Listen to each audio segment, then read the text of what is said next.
রাজধানীর দিয়াবাড়ি গরুর হাটে জাল টাকায় প্রতারিত হয়ে দেশজুড়ে আলোচিত হওয়া নাটোরের সিংড়ার বৃদ্ধ রইজ উদ্দিন এখন পবিত্র ওমরা পালনে যাচ্ছেন।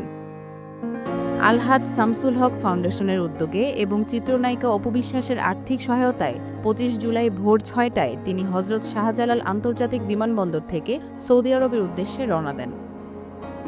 গত কোরবানির ঈদে জাল টাকায় ক্ষতিগ্রস্ত রইস উদ্দিনের কষ্টের মুহূর্ত দেশবাসীকে নাড়া দিয়েছিল।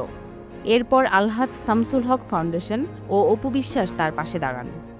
ফাউন্ডেশন প্রথমে নগদ ৫০,০০০ টাকা সহায়তা করে। ওয়ালটন এখন দেশের সীমানা পেরিয়ে পৌঁছে গিয়েছে ৫০টিরও বেশি দেশে। ওয়ালটন, ঘরে ঘরে, বিশ্বজুড়ে। পরে অপু বিশ্বাস ওমরার সম্পূর্ণ খরচ বহনের ঘোষণা দেন। রইস উদ্দিন বলেন, অভিনেত্রী অপু বিশ্বাস কথা রেখেছেন, আমি পবিত্র ওমরা পালন করতে যাচ্ছি।